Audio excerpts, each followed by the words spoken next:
Good evening. The hour having arrived and a quorum being present, I declare this February 5th, 2019 meeting of the Norwood Board of Selectmen officially in session. We will begin, as we always do, with the Pledge of Allegiance and a moment of silent prayer or reflection. I pledge allegiance to the flag of the United States of America and to the republic for which it stands, one nation, under God, indivisible, with liberty and justice for all.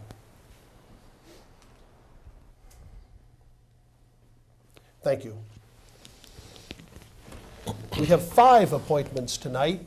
At 7 o'clock, we're meeting with Chief William Brooks of the Norwood Police Department. Excuse me, 7:15, Chief George Maurice of the Norwood Fire Department. At 7:30, a public hearing from AMR Auto Holdings.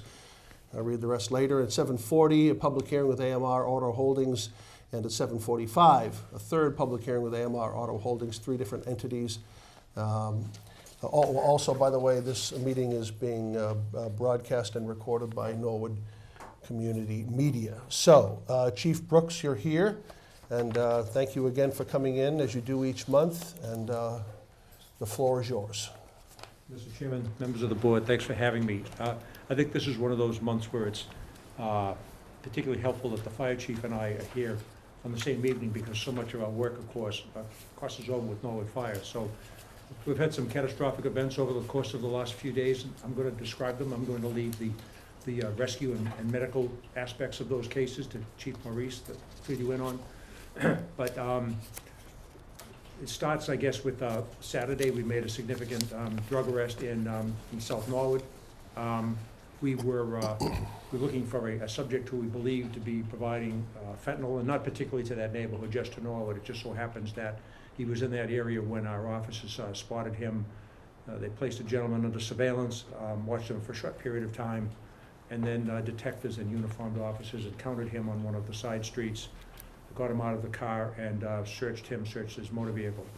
Trafficking weight fentanyl was seized, so 10 grams of fentanyl brings a minimum mandatory prison sentence, and he had over 20 grams. He also had 3 varieties of pharmaceuticals and had crack cocaine with him.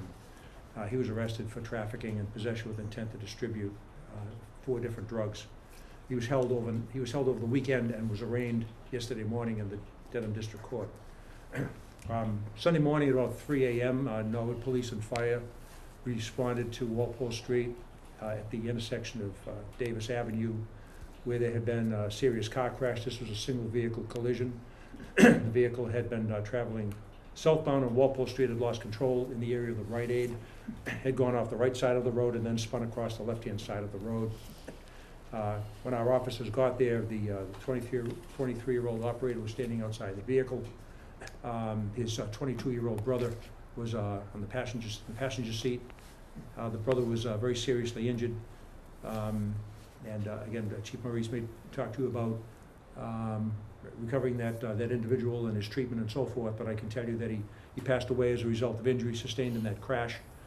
The driver was transported first to one hospital, then transferred to a trauma center in Boston for treatment, but he was later released into our custody. He's charged with motor vehicle homicide by reason of OUI, also with OUI negligent operation and some other minor traffic violations. That same night, at about 3 o'clock, really about the time that the fatal was occurring on Walpole Street, just a half a mile away, neighbors heard a loud crash.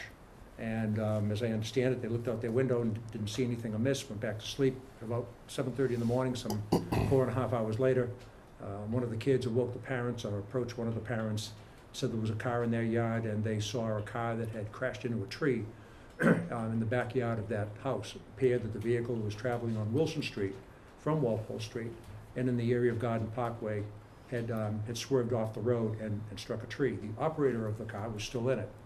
He had been there that was the crash that they had heard, we believe, and he had been in the vehicle for about 4.5 hours. He sustained traumatic injuries.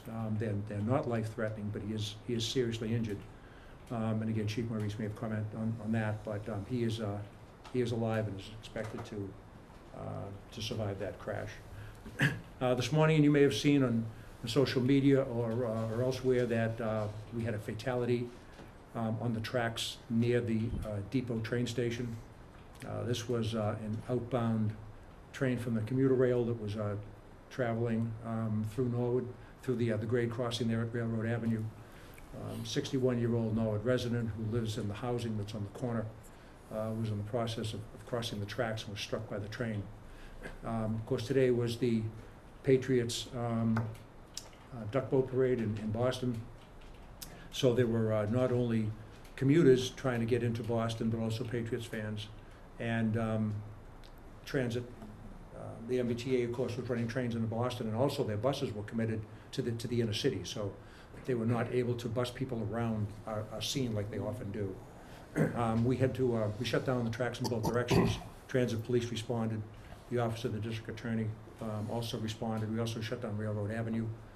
After a period of time, we were able to reopen the inbound track, track 1, going into the city, and the MBTA began to move some trains down that track. They eventually were able to open the other track, and then the last thing we reopened was Railroad Avenue after the scene was clear.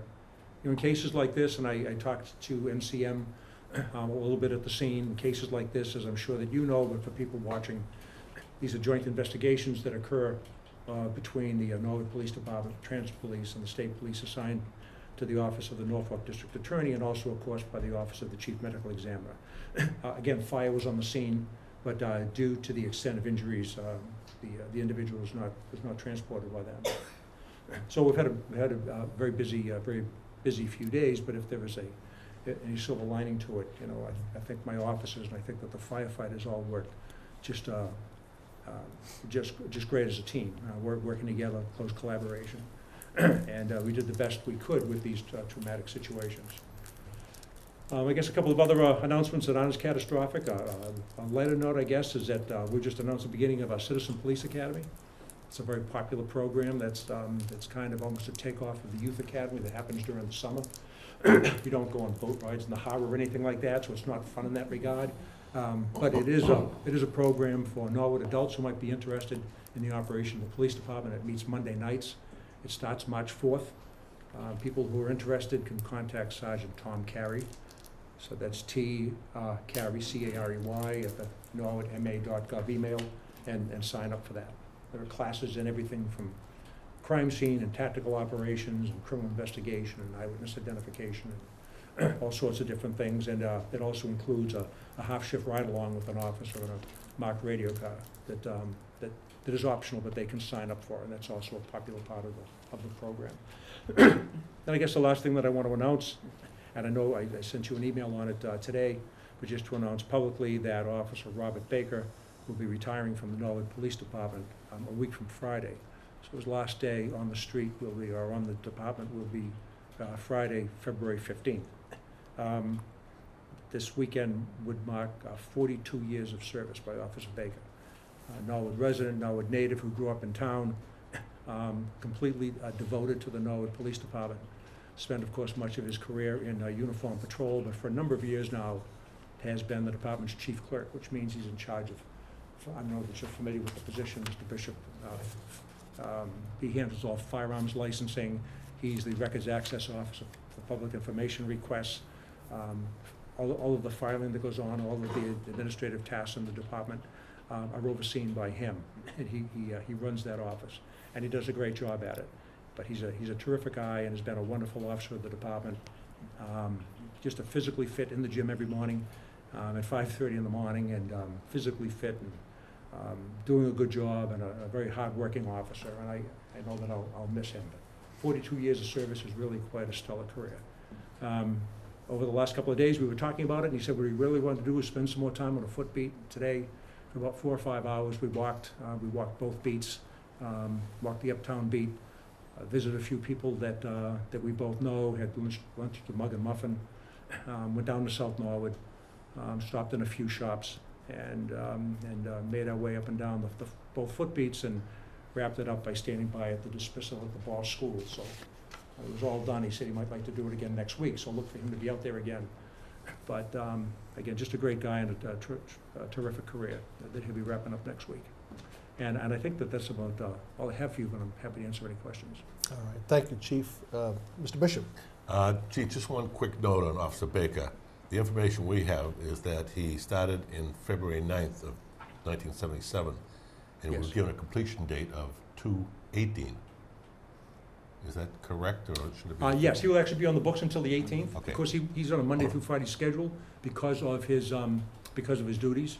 So the last day of duty will actually be Friday, but his actual last day on the payroll between the weekend and the Monday holiday will actually be Tuesday. Just want to make sure we get it right for any plaques or anything else that we get involved in. Yes, and you're right, he'll actually be wrapping up, his last day on the payroll is the 18th. His last day of active duty will be the 15th, because it's a And I Friday. want to say he was an exceptional officer. He was a great officer because he was there and committed to the people that come to that window looking for a gun permit or an accident report or some form of information. He was always there for them and treated the public very, very well. So I thank you and him for that. He's very public-oriented. He is. Thank you, Mr. Chair. Thank you, Mr. Bishop. Ms. Donahue? Thank you, Mr. Chair. Chief, he probably enjoyed being outside the Balch School because that's probably where he got his early training in South Norwood, walking the beat. I'm sure that it probably was. Because You that's know, how everyone started out in the past, walking the beat in South Norwood. That's right. That's typically where you got started, and it's just a fun event to be outside when the doors burst open at the Balch and the kids come running, and just the traffic is usually lined up in different directions, and the traffic supervisor is managing all of that, and the beat officer is doing traffic, and the kids are all laughing and meeting their parents. So it's kind of a fun way. It was a fun way for us to wrap up the day. You've brought some pretty famous people there to see the exit of Balch School. You had the Attorney General there one time. The United States Attorney, yes, during Community Policing Week, we had the United States Attorney come out and walk the beat. I That was a contacted big him. thing. That was a big thing. I contacted her and said, if you want to see community policing, come walk the beat with me. I got an email back, and she says, so what day? And Yeah, and she came out. U.S. Attorney, U.S. And that was a terrific time. So and she did, and she came out and she walked the beat with me, and we waved to the buses from the Coakley that went by, and we went to the Balches during dismissal, and we stopped in some of the shops, and that was great. That was a great day too. Thank you, Chief. Thank you, Mr. Thank you, Ms. Chair. Donahue. Mr. Plasko, anything? Thank you. I would just like to add my words of thanks, I guess, to Officer Baker. He's been a great asset, a fine gentleman. I've known him over the years, and very helpful and dedicated to his profession. Did I hear you say badge 1? I did not say it, but thanks for picking up on it. So he's badge 1. Oh, Not what the department used to do is pass badge numbers down every time somebody would retire, and to be honest with you, it was crazy. I stopped the practice when I came back, and I said, please, enough of the madness. I remember coming in one day to go to work, and my hat was there, and my hat badge was gone, and I had to track down the guy who had it so I could work. So we don't do that, but what we do is we pass along badge 1. So sometime next week, we'll do something with that. I believe Officer Paul Murphy is badge 2. Really? I think he'll be moving up and wearing badge 1. So we do pass that on at the end of the senior patrolman's career. And I think Mr. Bishop hinted at it. We'll prepare a plaque that's appropriate for his service to the community. Well, you've given up the surprise now, Mr. Plasko. Mr. Bishop, anything you'd like to say about that? Yeah, we will give him the appropriate send-off from the Selectmen's office. Very good. It'll be everything he deserves and more. Chief, we know it's been a little bit of a busy week and a rugged one, and not entirely happy one for you. We appreciate all the good work you do. Absolutely. Commanding the department. Thank you so much, and thanks through you to all of the officers who've been involved in these unfortunate events too. Somebody said to me today, you do these, in fact, it was at the department head meeting, it's not just criminal investigation and public safety and all, but, police officers and firefighters sometimes are left to handle the matters that the rest of society would, doesn't want to handle or would be ill-equipped to handle, and some of the difficult situations, and today was certainly a good example of that. So, but I appreciate your thoughts. I'll pass those back. Thank you. Yes. We talked about how nice it is to see the children coming out of the Balch School and things like that on the day shift. But years ago, we didn't have enough police cruisers, and people were actually required to walk a beat in South Norwood from midnight until 8 o'clock in the morning. And it gets to be a very lonely night when it's 3 o'clock in the morning and the snow is blowing and it's very, very cold. More than once I thought about, did I make the right choice in my life? But we were there for fire watch, and it was an important thing to do, to make sure if there was a fire late at night, that somebody's there to catch it before it goes too far. So people always see one side of the police. They don't always see the negative side to police work.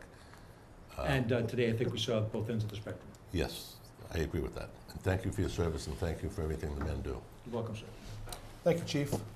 Chief Maurice? Chief Maurice, welcome to you as well. Good evening. Thank you for coming in again. The floor is yours. Thank you, Mr. Chairman, Board. As Chief Brooks has said, we had a busy month also. Many times we were working hand in hand with the police department. We always appreciate when we're out on the street with them and all the help that we give each other back and forth. So we always enjoy working with the men and women of the Norwood Police Department. I'd like to start off, we started the month off with a very large incident over at the Norwood Crossing condominium complex. We were called up for a private carbon monoxide detector that had activated, and Captain Mike Costello and Group 4 had responded, and they found that there were dangerously high levels of carbon monoxide throughout Norwood Crossing's building on the Railroad Street side. We immediately initiated an evacuation of the building, which consisted of 56 condominiums in the building. So we were able to get all the individuals out of the building, but it was also one of the coldest days of the year that we had had. So the next thing we had to do was make sure that these individuals were taken care of and in a safe environment. Along those lines, I'd like to give a big thank you to Kerry McCarthy of the Senior Center and Travis Farley from the Norwood Rec Department. We were both of those individuals are able to open up their buildings, so any residents from Norwood Crossing that did not have a place to go were able to go to either the Civic Center or the Norwood Senior Center and be warm, get some food, and be taken care of until the complex can get the issue taken care of. So, Thank you, Chief. Would you pass along that thanks, Mr. Masuko, and thanks to you too. I know you were involved in that as well. yes. Chief, go ahead. Thank you. And just the continuation, it turned out to be that the rooftop units were malfunctioning in the apartment, the condo building, which was pumping carbon monoxide into the common areas, which were the stairwells and the hallways. Next, we've sent crews to two separate second alarm fires, one in Dedham and one in Sharon. Initially, the one in Dedham, we were sent over for station coverage, but then we were called to the fire. That fire was successfully mitigated, and then the second alarm in Sharon was also the same situation. We went directly to the fire, and the fire was mitigated. In conjunction to what Chief Brooks had mentioned, we did respond to the fatal accident Sunday morning at the corner of Walpole and Davis Ave. Our crews arrived, as Chief Brooks had said, the driver had self-extricated himself, but the other individual was not able to do that. He was unconscious. We did have to use the jaws of life to extricate that person, and it took roughly about 15 minutes to get him out of the vehicle. Then the Norwood Fire Department paramedics transported him to the closest hospital, which is Norwood Hospital. Unfortunately, later on in the morning, that individual passed away.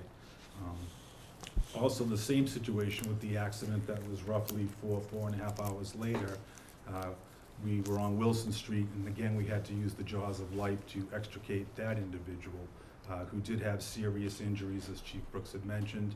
Our paramedics also took care of that individually medically and transported him to the closest medical facility also.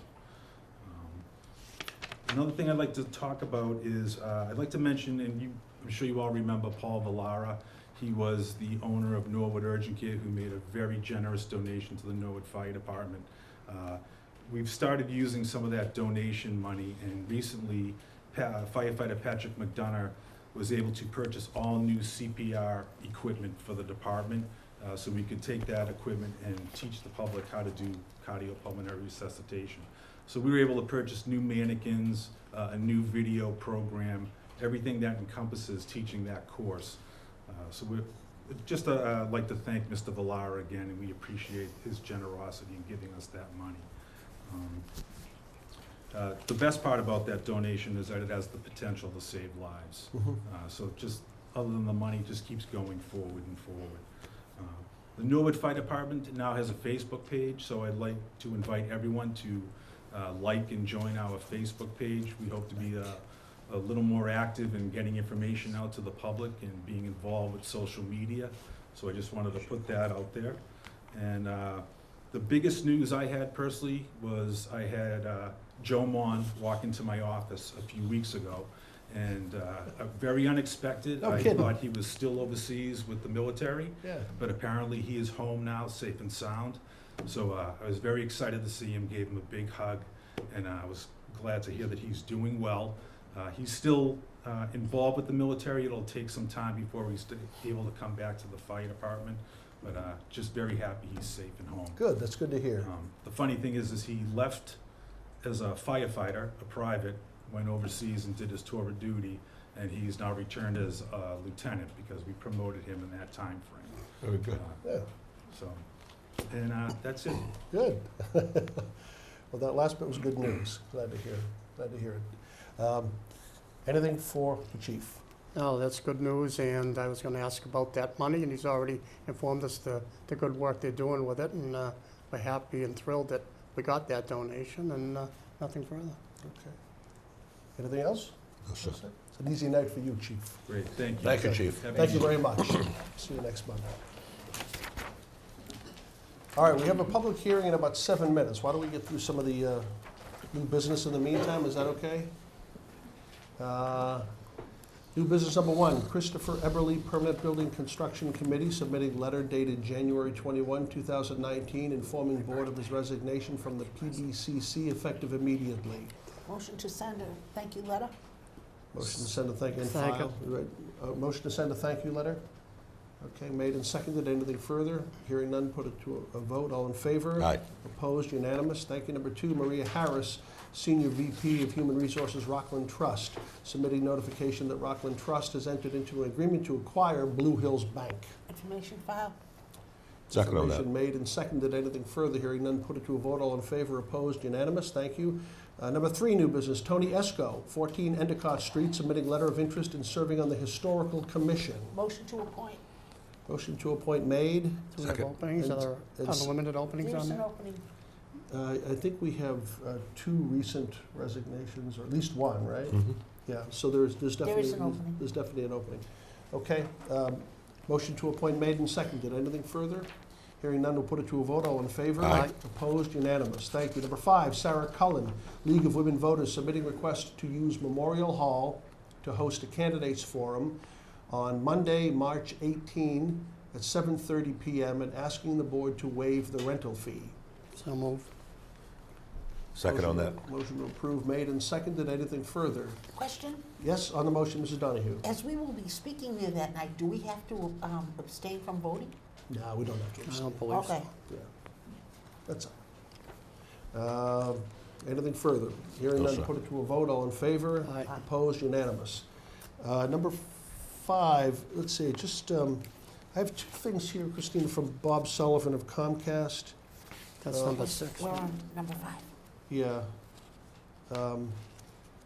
Okay, number 5, Niall Connors, Franchise Service Manager, Verizon, submitting Verizon's New England 2018 Form 500 Annual Complaint Filing. Motion to file. Information to file made. Second. And seconded. Anything further? Hearing none, put it to a vote. All in favor? Aye. Opposed? Unanimous.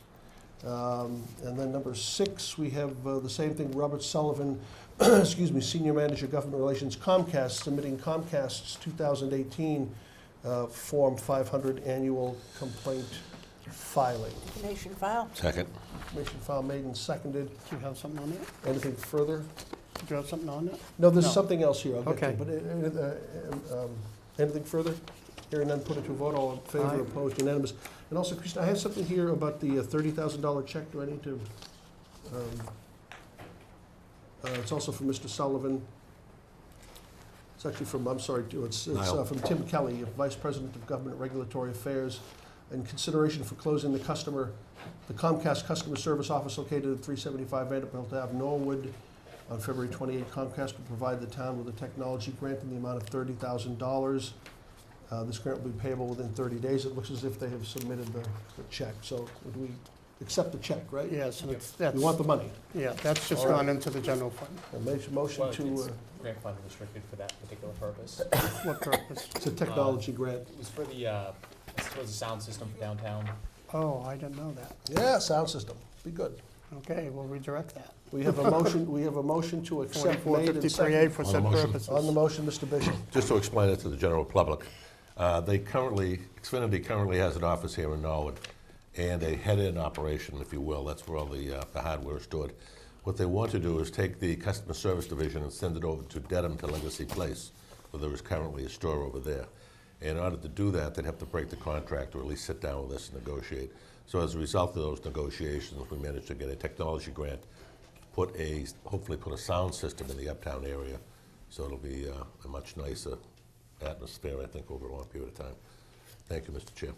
Thank you, Mr. Bishop. Anything further? Then on the motion to accept the $30,000 technology grant, all in favor? Aye. Opposed, unanimous. Thank you. Let me see, number 7, Mary Jane Handy, Director of Accounts, Mass Department of Revenue, submitting certification that the Blue Hills excess and deficiency, excuse me, as of July 1, 2018 is $918,828. Motion file. Second. Motion to file made and seconded on the motion. What that essentially is free cash for the Blue Hills Regional School System. That's their equivalent. Anything further? Hearing none, put it to a vote. All in favor? Aye. Opposed? Unanimous. Thank you. Number 8, Gardner Bent, hydrologist, U.S. Geological Survey, submitting a summary of, God bless you, of information of the FEMA risk mapping assessment and planning program of which Charles Watershed is a part. Information file. Charles River Watershed. Mr. Chairman, I'll Yes. second that, and on the motion. Motion made and seconded. Anything further, Mr. Bishop? This is being referred to, I hope, and I know it has been already, to the engineering department. They're very familiar with it, and it's just a matter of information. Okay. Can we add to that, Mr. Chairman, that, did that go to the planning department as well as engineering? I think we might want to forward it to them as well. Sure. That's fine. All right. Very good. Anything further? It's already gone there, Mr. Chairman. Beautiful. All right. You all set? Okay. Anything further? Hearing none, put it to a vote. All in favor? Aye. Aye. Opposed? Unanimous. All right, thank you. Let's see. We've got about a minute. We're done with the new business, and I want to hold on the unfinished business for a little while. Oh, memoranda here. We get John Toohey, 777 Dedham Owner LLC, submitting environmental notification form redevelopment of 777 Dedham Street for perusal. Information file. Information file made. Second. And seconded. Anything further? Hearing none, put it to a vote. All in favor? Aye. Opposed? Unanimous. All right, well, it's 7:30. Let's start this public hearing then. Let's see if there's anybody who wants to come forward to speak on behalf of AMR Auto Holdings. I always get this wrong. Good evening, Mr. One second, we're going to read the public notice. All right, Christina, would you? Thank you. Application for Class 1 motor vehicle license. Notice is hereby given that the Board of Selectmen of the Town of Norwood will conduct a public hearing on Tuesday, February 5th, 2019, at 7:30 PM in Room 34, Selectmen's Chambers, Norwood Town Hall, on application of AMR Auto Holdings LLC, DBA BMW of Norwood, 918 Boston Providence Turnpike, for Class 1 motor vehicle license. Board of Selectmen, Thomas F. Maloney, Chairman. Very good. Application for Class 1 license. Sir, please introduce yourself and state your business. Good evening, Mr. Maloney, Mr. Plasko, Ms. Donahue, and Mr. Bishop. My name is Scott Silverman. I'm the General Counsel for Prime Motor Group. That is the DBA and trade name of Automile Holdings, the owner of the proposed assignee and purchaser of the assets of the BMW dealership. Our proposal is in conjunction with our purchase of the Gallery dealership, its assets, and being identified as the new franchisee of BMW North America. We do have 3 proposals on this evening. I'm happy to answer questions regarding all 3, or go one at a time. Obviously, the one that's pending right now is for the BMW dealership, but for all of the dealerships, we are planning on maintaining identical operations to what are going on right now, both in terms of our sales process as well as the more technical aspects of what goes on at the dealership. Parking spaces, space occupied by the dealership, absolutely nothing is going to change after our acquisition. We have even made an agreement to hire their current general manager, Gordon Chu, who's going to remain on. So we don't expect any changes at all. This is purely a change in ownership. The only change that might interest the town is that we are a local company. Our headquarters are in Westwood at our Audi dealership. I'm one of the 3 officers of the management company. I grew up in Needham. I got my driver's license in, I think, this building about 31 years ago. So we do consider ourselves local and look forward to operating locally. I did see a shake of the head. I think it was downstairs 30 years ago. Maybe He'll correct you in just a second. Okay. Continue. He'll have plenty to say. So again, our corporate officers are local. David Rosenberg, who is the sole manager of the dealership operating entities, is also a local Massachusetts resident, and is the CEO and president of our operating management company. So with that being said, I do ask for the town's approval of Class 1 license to operate the BMW dealership. All right, very good, Mr. Silverman, thank you very much. Any questions? Yeah, Mrs. Donahue. Thank you, Mr. Chair. Sir, welcome, council. Thank you. Current owners, are they from another country? They are. So this is nice that this is going to a Massachusetts outfit. We'd like to think so.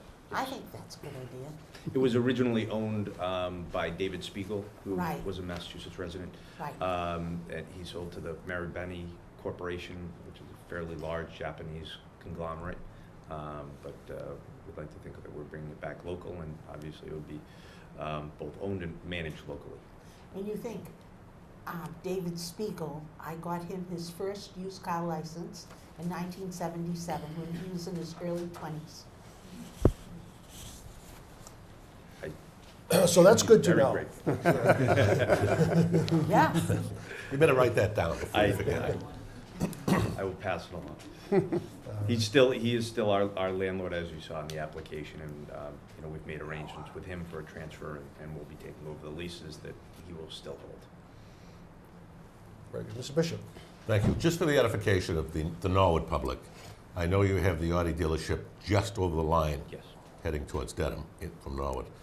We also have the Mercedes dealership, so I just want the people to know that this is a company and a group that's currently in the area. All you're doing is expanding a little bit further down the road. That is correct. We have several dealerships up and down the Auto Mile, and we're continuing to grow, and very happy to do so in Newark. Welcome to Norwood. Thank you. Mr. Thank you, Bishop. Mr. Chair. Mr. Plasko, anything? Oh, sir. Is there something on the driver's license business? Yeah, my license? Okay. Yeah.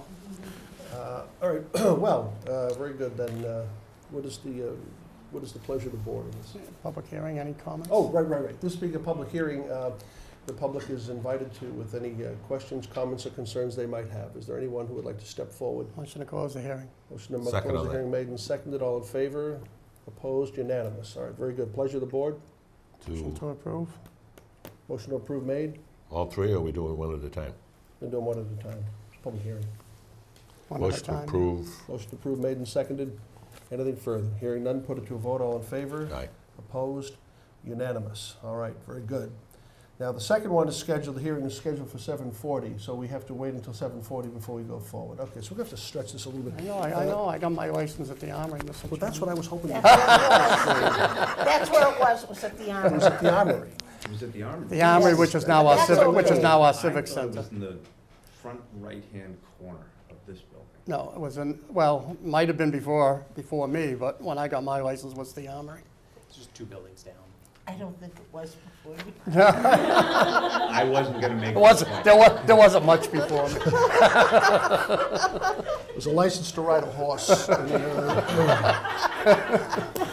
All right, we got 5 minutes. Mr. Mizuko, rescue us here. What have you got before we go? Payback will be fun. I'm doing wonderful. So under my item, I have for the board a request for a reserve fund transfer in the amount of $25,000 for the fire department's medical services account.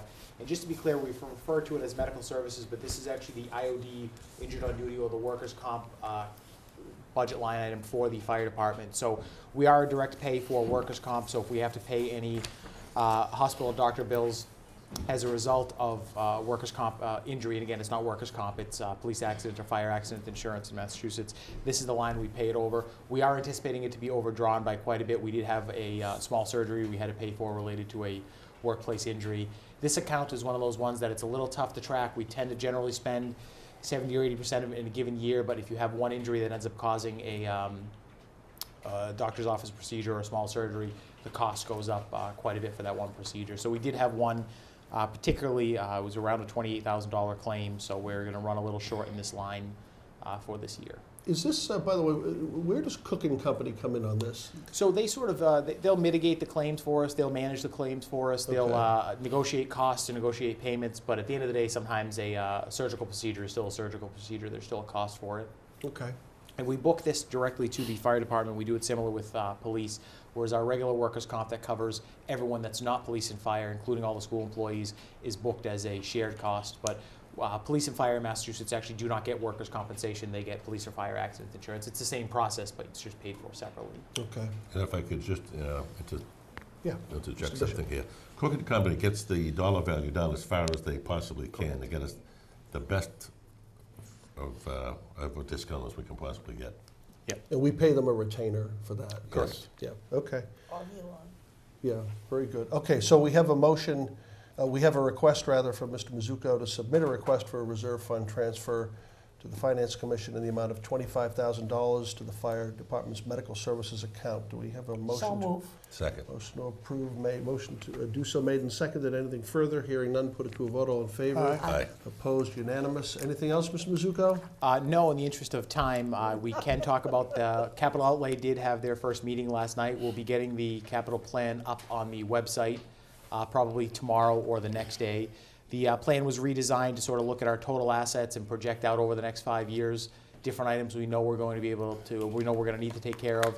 It'll help us build a better debt service model going forward. The board's been provided with a copy of the plan, and we've provided, of course, capital outlay and the FinCom, as well as the school committee's been provided with copies of it.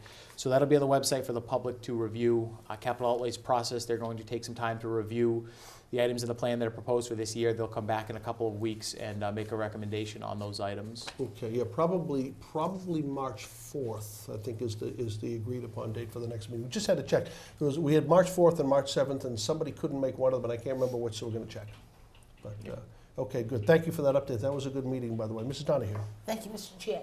One of the good things that came out of that meeting last night was the talk about creating a subcommittee to study the definition of capital outlay. Yeah, So I would love to be involved in that if possible. very good. Yes. All right, let's see. Okay, I got 2 minutes. I can take my Go right agenda. ahead. Go right ahead. All I had to do was update the Might have to board cut you on, off, though. Go ahead. Go ahead. update the board on the Forbes Hill sale. The legal advertisement that we're required to do as a municipality will be in the so-called Central Register this Thursday. This ad has been designed, developed to be placed in a couple of appropriate journals to advertise this, so that beyond the legal advertisement, we'll be taking aggressive action to market the site. And this should be hitting next week. Start hitting some of these publications next week. We also have a list of, I don't know, it's at least 10, maybe more, people who are firms that have been inquiring about the property over time, and we'll certainly reach out to them directly to make sure they're aware of this. Okay. So it is now currently actively being marketed, and as it indicates here, the deadline for submitting a proposal will be April 8th of this year. Okay, very good. And that just gets you to your public hearing, I think. Thank you. One question? Go ahead. Ms. Thanks. Have you got those commercial listing sites that are free on the computer? There are a couple of national. Yeah, they're looking into some of those. They're also looking into, Could you the come- Mass Biotech Council may publish it, because they have a webpage. So they're working on all those. Because they're free and they Right. go nationwide. Sure, the And most, even on smaller projects, people respond. right. Thank you, Ms. Donahue. Okay, the time has arrived now for our second of 3 public hearings. So Christina, if you'd be kind enough to read the notice. Application for Class 1 motor vehicle license. Notice is hereby given that the Board of Selectmen of the Town of Norwood will conduct a public hearing on Tuesday, February 5th, 2019, at 7:40 PM in Room 34, Selectmen's Chambers, Norwood Town Hall, on application of AMR Auto Holdings, MN, DBA Prime Mazda, 920 Boston Providence Turnpike for a Class 1 motor vehicle license. Board of Selectmen Thomas F. Maloney, Chairman.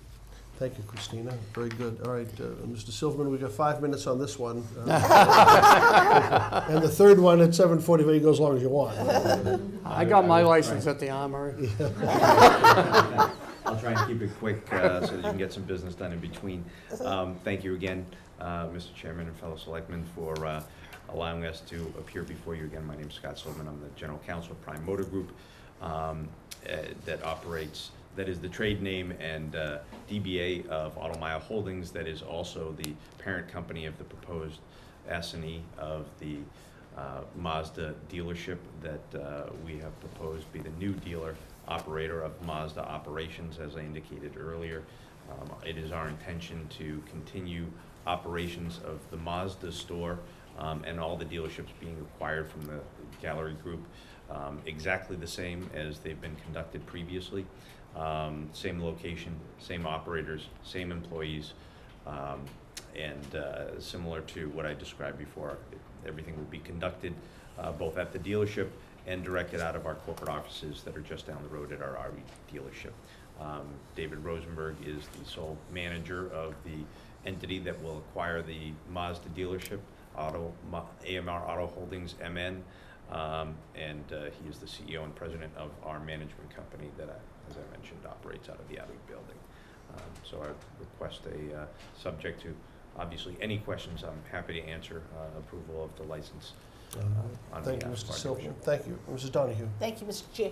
Counsel, do you know offhand how much real estate taxes you pay and how much you pay in light bills a month? Light bills a month and real estate taxes a year? At the proposed Mazda dealership? At all three dealerships, by any chance? I do not, That would be a off the good top of my head. statistic. I can certainly find out and get back to you on that. It's okay, I just wanted to point out what a good thing we have going here in Norwood. We have a blend of business, we have limited manufacturing, we have residential, and that's what helps us to maintain a better tax rate here in Norwood. That your dealerships contribute thousands of dollars in real estate taxes, and you buy thousands of dollars in lights. We very much appreciate the recognition of what we provide to the community. We'd like to think that we are a very good corporate citizen, along with the amount of money that we pay in And you taxes. employ people, you We provide absolutely jobs, do. and the people who work for you use the stores around town, shop around town. As do I. Thank you. Mrs. Donahue. Mr. Bishop. Council, I know we're only on the second of three, but I'm going to jump ahead and assume that all three of these establishments, you said they're going to stay pretty much status quo, Absolutely. but you don't have any intention at this time from taking them from Norwood and moving them to another location outside of Norwood.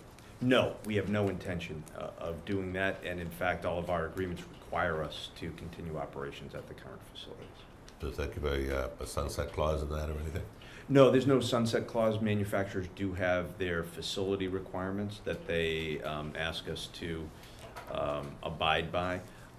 Some of them, for example, the Volkswagen dealership, they would like us to update the facility.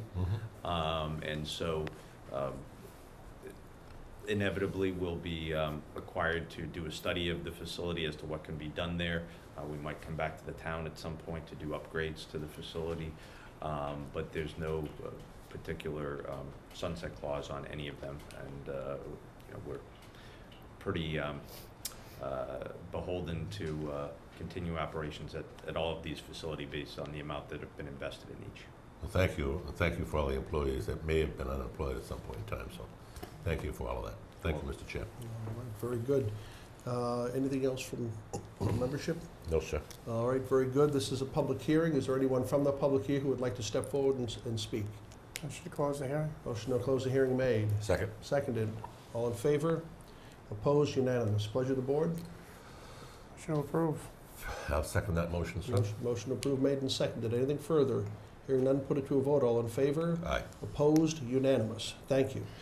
All right, very good. Now, the hour having arrived for a public hearing, our third public hearing of the evening. Christina, would you read the notice, please? application for Class 1 motor vehicle license. Notice is hereby given that the Board of Selectmen of the Town of Norwood will conduct a public hearing on Tuesday, February 5th, 2019, at 7:45 PM in Room 34, Selectmen's Chambers, Norwood Town Hall, on application of AMR Auto Holdings, BWN LLC, DBA Volkswagen of Norwood, 1280 Boston Providence Turnpike, for a Class 1 motor vehicle license. Board of Selectmen, Thomas F. Maloney, Chairman. Thank you very much, Christina. All right, Counselor, you're on for the third time. Thank you, sir. Thank you, Mr. Chairman and fellow selectmen. This third proposal relates to the Volkswagen dealership that is currently operated by the Gallery dealership at 1280 Providence Highway. We are proposing and requesting a license to operate that VW dealership at the same location without any change in operations. This will be another entity that is owned and operated by our management company that has its headquarters at our Audi dealership down the road in Westwood. David Rosenberg is the CEO and president of the management company and is also proposed to be the sole manager of the entity that will be the assignee of the sale as well as the operator of the Volkswagen operations. Very good, thank you. Questions, comments, concerns, anything from the board? Not from this That's end. Do you want to hear about Herb Anderson starting it? No? That- was that- started that by was on you. Broadway We're Street. not time limited, we're okay. Can we take a vote on that? I'm very nervous after the last question. All right, well, if there's nothing from the board, we'll see if anybody from the public has anything. Would anyone care to step forward and speak on the matter? Close the hearing. Second. Motion to close the hearing made and seconded. All in favor? Aye. Opposed? Unanimous. Pleasure to board. Motion to approve? Second. Motion to approve made and seconded. Anything further? Hearing none, we'll put it to a vote. All in favor of Aye. approval? Aye. Opposed? Unanimous. Very good. Counselor, thank you very much for your time. Thank you very much. Thank Good you. luck. Have a nice Thank day. you. All right, so all we have left here, before we get to Selectmen's agenda, we have one bit of unfinished business, I think. Right, Mr. Mizuko, you were all set? I mean, did you have anything Yes, else? sir, I'm all set. You're all set, okay. I have some filler if you want me to kill some time. No, now we want to get in. We're sorry. Yeah. Now we're done with that. We're done. Very good. Unfinished business. Number one, override, selection of a date and ballot question for the override. As you know, this board last week voted to put an operational override question on the ballot in support of the budget balancing committee's recommendation of $5.95 million. What we have left to do is determine when we're going to do it and the wording of the proposal. So, on that matter, Mr. Plasko, I think you wanted to speak on this, didn't you?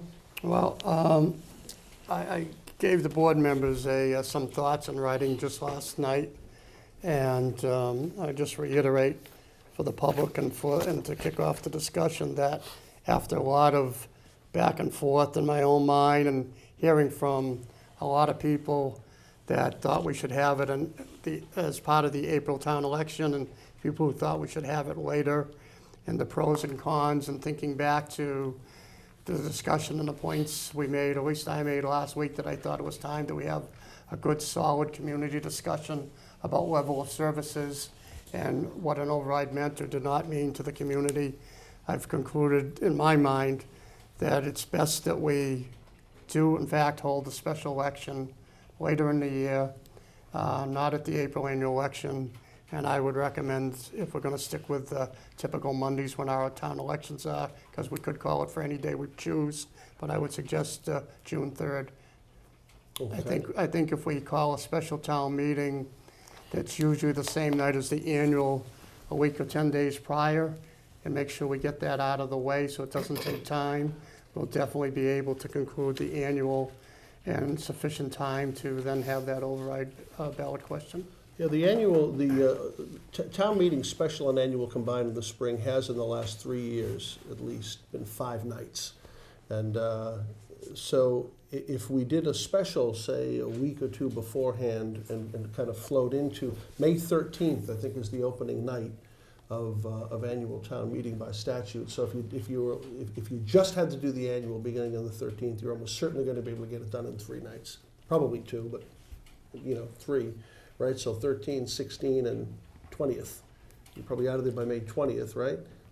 We would hope I something think it's here the anyway. following so- Thursday due to Memorial Day. Oh, Memorial Day's there, yeah. So I think it's the 23rd. It would be the 13th, the 16th, and the 23rd. Memorial Day's the 20th or 27th? Oh, no, it's the 27th. Yeah, so 13, 16, Oh, and okay, 20. good. Okay, and that's assuming you had to go to a third night. If you get the special done in the week prior to that, or even the week prior to that, right? Yep. Doesn't have to butt up one to the other. Correct. Probably makes sense to do it if you can, but figured 2 nights for the special, possibly 3. Okay, all right. So if you do that and you conclude your business on May 20th, you've got 2 weeks from that date would be the date of your proposed ballot, Yes. special election. Yes, sir. Okay, very good.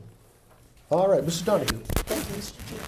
Mr. Plasko, that suggestion goes along with what the superintendent of schools talked about at the budget balancing meeting the other night. Yes, I believe Yeah, that was his both recommendation. administrators recommend that. Right, that was his recommendation as well. Okay. Let's see, Mr. Bishop. I also like that June date for an election on this article, because it gives us a chance to vet the topic as much as we can, have public forums, as I said before. There's a very strong lobby from one side to make this happen, but I also want everybody in town, the marginally employed people and the retired people, I want the whole town to understand exactly what it means to pass it. So I'm happy with the June date also. Okay. Mr. Mizuko, a question for you now. I mean, there is an advantage to April 1st, and that is we've already got an election scheduled. We know we're going to have to pay for it. If we do, I realize this is a matter that could be, have an impact for decades to come, but we do want to observe the proprieties here as well and not spend money we don't have. I mean, will we be able to find the funds necessary to run this special election on whatever date? Well, it's about $25,000, so Yeah, whether 26, a little more. we reallocated from another line at town meeting or we went for a reserve fund transfer, it is, does qualify as an unforeseen expense that the town can't always predict how many elections you're gonna have in a given year. So I'm confident that we could come up with 26 and some change if we absolutely had to. Okay. All right, very good. Anything further? All right, does anybody want to put this in the form of a motion? And it's just on the date. Are we just talking about the date? So right? moved. All right.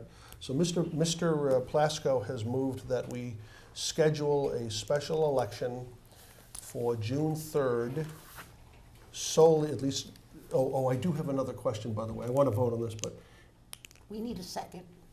do we have a second on it? I'll second that motion. All right. We have a motion for a June 3rd special election made and seconded. On the motion, we are scheduling an override vote on that date. Is it, if it ever transpired that we had to have something else done or a vacant office or something, could we schedule it for that Yeah, same? well, yes, Assuming that we had the statutory window? correct. You still have time. Okay, very good. That's all I wanted to know. Very good. Motion made and seconded. Anything further on the motion? Hearing none, put it to a vote. All in favor? Aye. Opposed? Unanimous. Very good. So that's a special election, and the dollar amount is 5.95. Correct. We already voted on that by accepting the BBC's proposal last week. Now, so that leaves us with the last matter then for this body, I think, Mr. Plasko, which is the wording of the actual ballot question. Is that something we want to discuss tonight? Or Well, do we want to confer further with town preliminary. council? We need to iron that or nail that down pretty shortly. It does not necessarily have to be tonight, but before we formally notify the clerk to call the election, we have to have it in the right format. We might want to double check with town council if members feel more comfortable. But I took the language that's in this memo that I gave you right out of DOR's handbook and just filled in the blanks for Norwood. And basically, I kept it as broad as possible. If the board members think it's more appropriate, it can be broken down. And I would tonight suggest we keep it broad, which is, shall the town of Norwood be allowed to assess an additional $5,950,000 in real estate and personal property taxes for the purposes of operating the municipal government and public schools for the fiscal year beginning July 1, 2019. When we get to town meeting, which will be before this, town meeting is going to have to assume that they have to live within the current financial constraints of the town. They'll have to set their budget, and town meeting will have to approve that. It's assumed then that there would be a proposal for a contingency budget, which would add the additional funds that would be needed for the fiscal year. And if that passes at town meeting, then it would go on to the override question for the public to see whether they agree or not.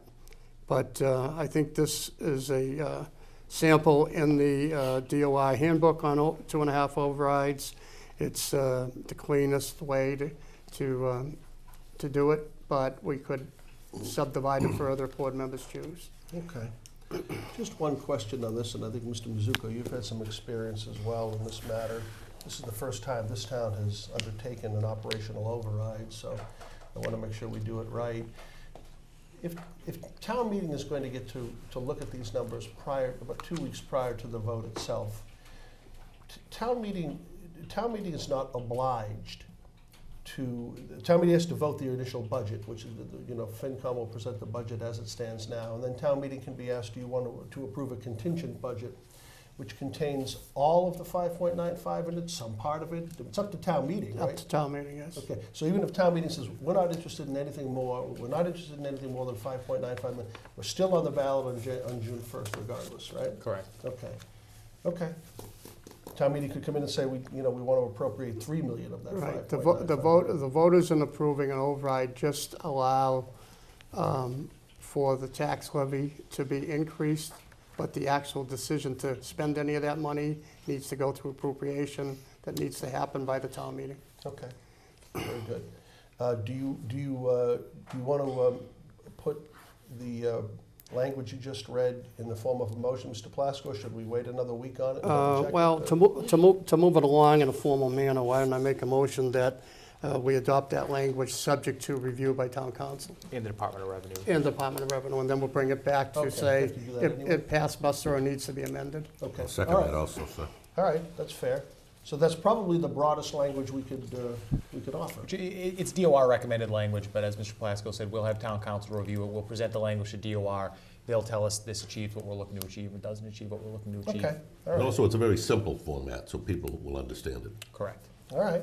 So now we've voted to put the matter on the ballot. Now we voted when we're going to put the matter on the ballot, and now we're being asked to vote on the language of the proposal that will be on the ballot. All right, very good. Mr. Plasko, you have put that in the form of a motion, I correct? have, sir. And Mr. Bishop, you seconded? I did, sir. All right. Anything further on the motion regarding the language of the proposal that will be on the ballot on June 3rd? Hearing none, we'll put it to a vote. All in favor? Aye. Opposed? Unanimous. All right. Thank you very much. And Christina, one thing, it is subject to review by town council and the DOR, so we'll have that in there too. All right. All right, very good, thank you. Anything further on that? I guess we're done with that. Think so? Selectmen's agenda. Mr. Plasko. I just had an update on the Forbes Hills one. All set at this point. Thank you. All right, very good. Mrs. Donahue?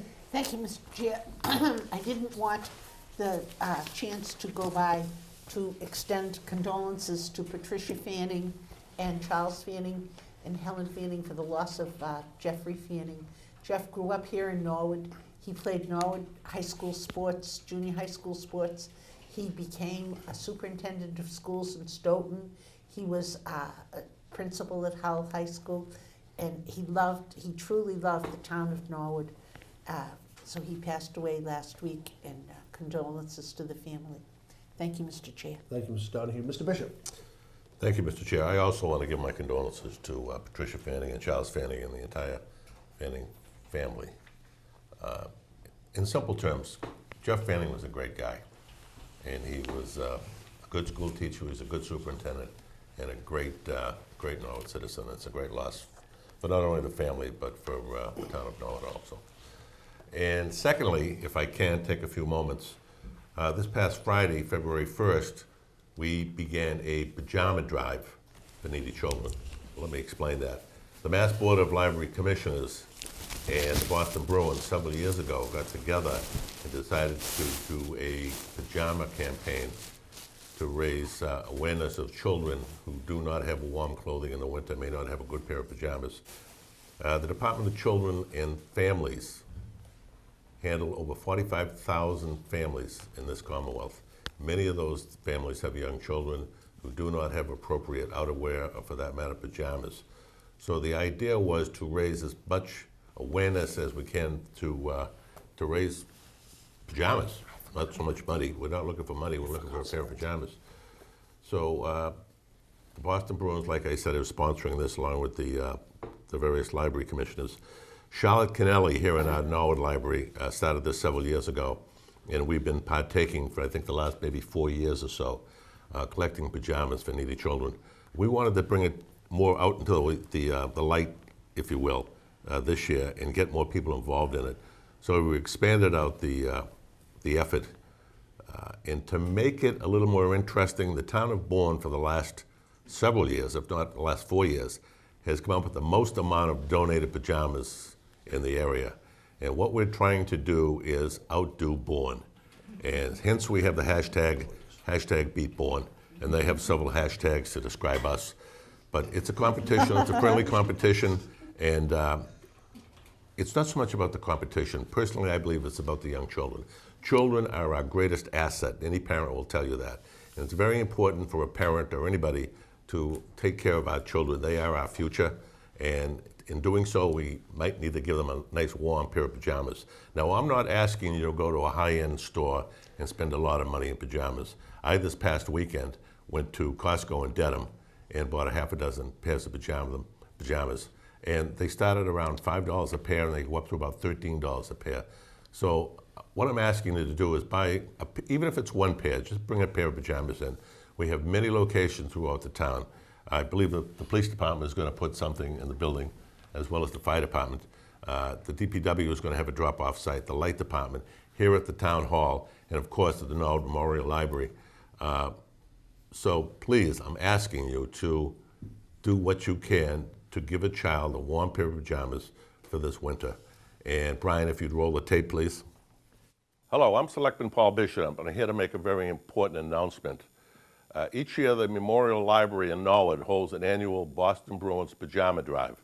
The Boston Bruins partner with the local libraries across the Commonwealth to donate pajamas for kids so that all the kids across the Commonwealth in our country can have a safe and warm pair of pajamas to wear in the winter. We are accepting pajamas for boys and girls of any age, and you can drop off pajamas at our local library or any town facility, including Town Hall, the Civic, the Senior Center, the DPW building, and of course the Light Department. This year we're working with the library to step up our game a little bit. Every year the town of Bourne, Massachusetts, and the Jonathan Bourne Public Library always wins by donating the most pajamas. We know we can beat them this year. For this year's campaign, we're adopting the hashtag Beat Bourne. We know that Norwood can donate more pajamas than Bourne. We think the Norwood Memorial Library is better than their library, and we think Norwood is a better hockey town, and we know that for a fact. And what better way to show that by outdoing Bourne this year by donating as many pajamas as we can. So from February 1st to March 15th, you can drop off new, unused kids' pajamas at our library or any town facility. Let's keep our children warm and safe this season and help out the library, and most importantly, help the children, and let's beat Bourne. Thank you for your time. So I guess you just saw the video, and hopefully you had audio at home. But we're a town of volunteers. We always have been. We come out for the Friends of St. Nick. We come out for the Circle of Hope. When Matt Brown was injured in a hockey accident, we came out for him. We have so many needy people in the town, and we're always there for them, no matter what the situation is. So we had a strong lobby come out for the last couple of nights here at the Selectmen's meeting and at other meetings to support the override for schools. So I'm asking you to take some of that energy and put it into buying a pair of pajamas for a young child, and I think that's very important. So again, it started last Friday, February 1st, and it goes until March 15th. You can drop off at many locations throughout the town. If you have a question and you can't remember it, just think about the town hall and here at the Morrill Memorial Library and drop pajamas off to them. So it's a very important thing to me. I have grandchildren, and I know they have warm pajamas, and it disappoints me to find that a lot of young people don't have warm clothing in the wintertime. So I'm pleading with you, please, just spend $5 and buy a pair of pajamas. In the meantime, if we happen to beat Bourne, That's to the good. But the true need is to get pajamas to children. Please do that. I thank you for your time, Mr. Chair. All right, thank you, Mr. Bishop. So, Chairman? we'll go to Mr. Plasko and Mrs. Donahue. Mr. Sure. You gonna follow up on that there, Mr. Yes, Plasko? Mr. Chairman, we were so See you've brought inspired by Mr. Bishop's public announcement that I got a phone call from Mr. Howard, and he wanted to make sure we got some pajamas to Mr. Bishop and for the cause. So here's 10 pairs to get you started. Well, I thank my colleague, Mr. Howard, and we're starting to look like Salvation Army here. But that's a good thing. And one other thing I want to point out is that we're looking for pajamas from newborn up to small adult, which would be a child size 18, I believe. And personally, if you can, make them fire retardant. The law may require that now, I'm not quite sure, but make sure they're fire retardant so we don't have an accident somewhere down the road. And again, thank you all for listening, and please chip in if you can. Thank you. Thank you, Mr. Bishop. Mrs. Donahue? Thank you, Mr. Chair. Also in my remarks, I wanted to let everybody know that our fellow board member, Alan Howard, fell this past week and he got hurt. So if you could please be kind enough to send Alan a card and greetings. He works very hard for the town of Norwood, and he's done, before that, he was on the Finance Commission, and he's devoted his life to helping out the town of Norwood. So it would be good to help cheer him up now. And he already has pajamas, so. Thank you, Mrs. Donahue. The only thing I have is just to mention, I did speak to Mr. Howard. He had a fall last week. He broke his leg. He's in the hospital. He should be out in a day or two, perhaps onto physical therapy or something like that. But he'll be home fairly soon. He's a pretty tough guy, and we expect to see him back here in fairly short order, we hope. I did speak with him on this particular matter that we discussed under old business having to do with the override, and he was emphatic in his support of putting the measure onto the ballot. So even though he wasn't here to vote for it, he was clear that is what he wanted us to do. So, Mr. Plasko. Yes, thank you. If I might, Mr. Chairman, one additional thing, not to beat a horse too much here, but the override, I want to make it a little clear for some people who might not be as involved as we are and understand what's going on here, but that $5,950,000 is not for 1 year. This is part of a plan put together by the Townwide Budget Balancing Committee that would shore up services for the schools, general government, and also put us in a position for dealing with structural deficit and stabilizing the town finances for at least the next 5 years and hopefully longer than that. So I don't want the headlines to necessarily reflect that, you know, there's a $5,950,000 override for next year. It's part of a 5-year plan. Thank you. Thank you, Mr. Plasko. Is that it from everybody? All right, so Mr. Howard, if you're watching, we wish you well. Recover quickly. We look forward to seeing you soon. Motion adjourned. Motion to adjourn made and seconded. All in favor? Aye. Opposed? Unanimous? Thank you very much. And good